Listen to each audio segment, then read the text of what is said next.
sistem yang saya pahami itu adalah sesuatu yang kita duplikatkan gitu.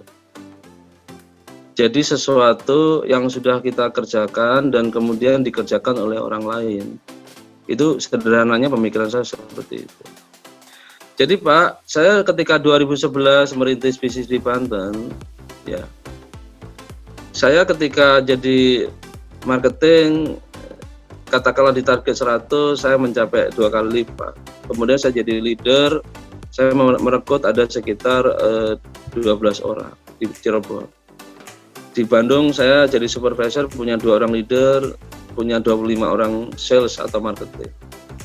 Ketika jadi area manager di Bekasi, saya punya 5 orang leader, kurang lebih marketing saya hampir 68 orang.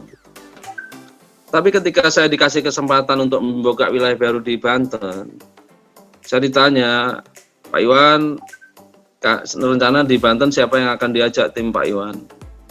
Saya bilang, saya akan berangkat sendiri, Pak.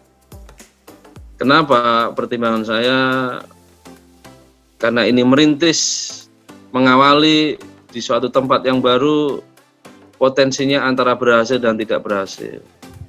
Jadi kalau tidak berhasil, jangan sampai saya disalahkan, oh kok saya, ada orang saya zolimi, saya diajak Pak Iwan gagal. Tapi saya juga tidak mau ketika saya nanti berhasil, ada yang merasa, oh saya berhutang budi, oh karena saya Pak Iwan berhasil.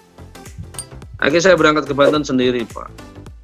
Saya pernah jadi marketing, pernah jadi leader, pernah jadi supervisor, jadi manajer. Ketika saya ke Banten, saya mengawali posisi saya, walaupun saya direktur, saya tetap balik lagi jadi marketing. Itulah basic yang harus saya lakukan. Saya jualan, mencapai target, punya penghasilan. Itulah yang kemudian saya berani ngajak orang lagi. Jadi saya ajarin mereka, saya duplikan mereka, terus begitu. Dari 12 orang, ternyata yang bertahan cuma 1, dari 13 orang saya rekrut, yang bertahan cuma 1. Ada yang saya rekrut 15 orang, 1 pun nggak bertahan. Itu proses. Jadi membangun sistem tidak mudah, menduplikat apa yang kita lakukan tidak mudah. Kemudian ada yang bagus saya kirim ke wilayah Pandeglang jadi leader di sana. Ada yang saya kirim ke wilayah Serang jadi leader di sana. Saya kirim ke Lampung, saya kirim ke Bengkulu dan seperti itu. Itu duplikat. Gitu. Jadi apa yang kita lakukan itu, kemudian dulu saya juga melakukan semua dari A sampai Z. Pernah jadi sopir, mendampingin kiriman teman-teman, jadi kuli, bahkan pernah barang datang dari Surabaya itu 1 kontainer saya turunkan sendiri Pak. Jadi, ternyata begini. Nah, apa-apa yang kita kerjakan itulah bagi saya bikin, begini cara kerjanya, kita standarkan, kemudian saya cari orang, saya ajarin seperti apa yang kita kerjakan. Jadi sistem itu jangan dianggap rumit. Sistem itu adalah ketika kita punya 10 pekerjaan, 1 delegasikan, 1 delegasikan, 1 delegasi.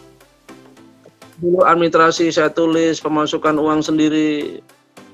Lama-lama kan pusing juga Pak, Bu. Kemudian apa yang dilakukan? Saatnya saya harus ngerekrut akunting. Ketika karyawan kita banyak, saatnya kita ngerekrut HRD. Saatnya ini, kita ngerekrut admin, ngerekrut ini. Jadi sebetulnya mereka itu membantu pekerjaan kita. Makanya akhirnya ketika ini makin banyak tersistem. Ketika suatu saat kita tinggal pun, mereka sudah bekerja sesuai dengan standar yang kita harap. Jadi begitu Pak, jangan mendelegasikan sesuatu pekerjaan yang masih bisa kita kerjakan. Gitu. Kalau 10 pekerjaan bisa kita kerjakan. Kalau sudah mulai banyak, ya delegasikan. Delegasi itu delegasi pekerjaan, tapi juga delegasi penghasilan. Banyak sekali orang itu pengen dikerjaan orang, tapi penghasilan nggak mau dibagi. Gitu. Jadi karyawan kita ini kan sebetulnya itu mengambil hak kita sebetulnya. Jatah kita berikan. Dengan mindset tadi bisa jadi itu memang rezeki dia.